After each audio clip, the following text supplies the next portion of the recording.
형제들이여, 우리가 잠시 여러분을 떠난 것은 얼굴이요 마음이 아니니 우리가 여러분의 얼굴 보기를 더욱 열정으로 힘썼습니다. 그러므로 우리는 여러분에게 가고자 했고 특히 나 바울은 여러 번 가려고 했습니다. 그러나 사탄이 우리를 막았습니다.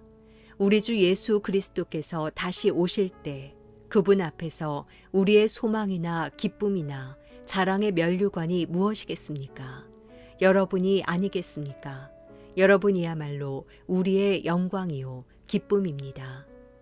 그러므로 우리가 더 이상 참지 못하고 우리만 아테네에 남는 것을 좋게 여겨 우리의 형제요 그리스도의 복음 안에서 하나님의 동역자인 디모데를 여러분에게 보냈습니다. 이는 여러분을 경고하게 하고 여러분의 믿음을 격려함으로 아무도 이 환난 가운데서 요동하지 않게 하려는 것입니다. 여러분은 우리가 이런 일을 위해 세우심을 받은 것을 잘 압니다. 우리가 여러분과 함께 있을 때 우리가 환난 당할 것을 여러분에게 예고했는데 실제로 그렇게 됐고 여러분도 그것을 잘 알고 있습니다. 그러므로 나는 더 이상 참지 못해서 여러분의 믿음을 알아보려고 디모데를 보냈습니다. 이는 혹 시험하는 자가 여러분을 시험해서 우리의 노력을 헛수고로 만들지 못하게 하려는 것입니다. 그러나 지금은 디모데가 여러분에게서 돌아와 여러분의 믿음과 사랑에 대해 기쁜 소식을 우리에게 전하고 또 여러분이 우리에 대해 항상 좋은 기억을 갖고 있고 우리가 여러분을 보고 싶어 하듯이 여러분도 우리를 간절히 보고 싶어 한다고 전했습니다. 그러므로 형제들이여, 우리가 모든 궁핍과 환난 가운데 여러분의 믿음으로 인해 위로를 받았습니다. 여러분이 주 안에서 굳게 서 있다니 우리가 이제 살 것 같습니다. 우리가 우리 하나님 앞에서 여러분으로 인해 기뻐하는 모든 기쁨에 대해 우리가 하나님께 여러분에 대해 어떤 감사를 드릴 수 있겠습니까? 우리는 여러분의 얼굴을 보고 여러분의 믿음에 부족한 것을 온전케 하기 위해 밤낮으로 간절히 기도합니다. 이제 우리 하나님 아버지와 우리 주 예수께서 친히 우리의 길을 여러분에게로 바로 인도해 주시고 우리가 여러분을 사랑한 것처럼 주께서 여러분 서로 간의 모든 사람에 대한 사랑이 넘치게 하시고 풍성하게 하셔서 우리 주 예수께서 그분의 모든 성도들과 함께 다시 오실 때 하나님 우리 아버지 앞에서 여러분의 마음을 거룩하고 흠없이 세우시기를 빕니다. 목요일 아침 기도회를 시작하겠습니다. 오늘은 데살로니가전서 2장 17절에서 3장 13절까지의 말씀을 함께 묵상합니다. 믿음의 동역자라는 것은 무엇을 뜻합니까? 우선 동역이라는 것은 같은 사역을 하는 것을 의미합니다. 즉 같은 목적과 같은 뜻을 가지고 하는 사역을 의미합니다. 그런데 그 앞에 믿음의 라는 수식어가 달리게 됩니다.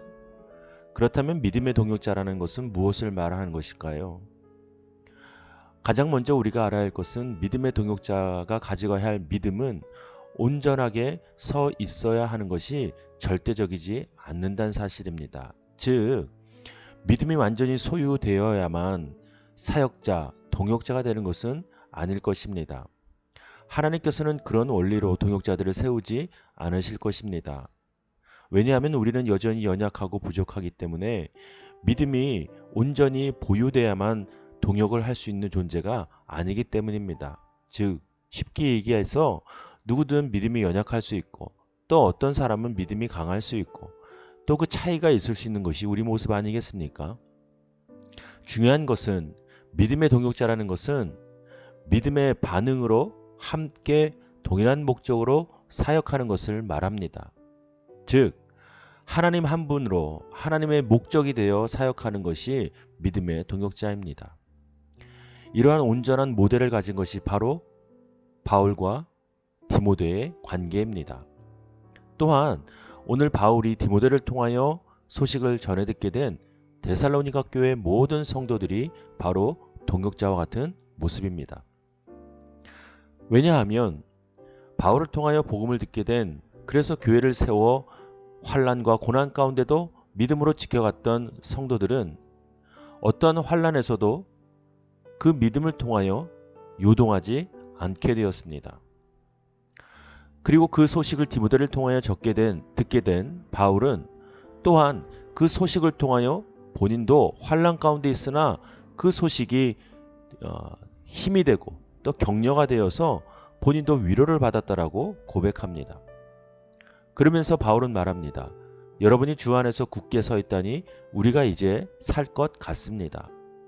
이것이 바로 동역의 관계입니다. 사랑하는 여러분, 우리가 교회 공동체 안에서 어떤 사람은 믿음의 연약함 가운데 있는 사람이 있을 테이고 어떤 사람은 그렇지 못할 때가 있고 또 그럴 사람이 있고 다양한 모습 속에 있습니다. 그럴 때 우리는 서로의 모습을 통해서 위로가 되고 격려가 되어야 합니다. 믿음으로 온전히 서 있지 못한다고 해서 우리가 그 사람을 비난하거나 조롱할 수 없습니다.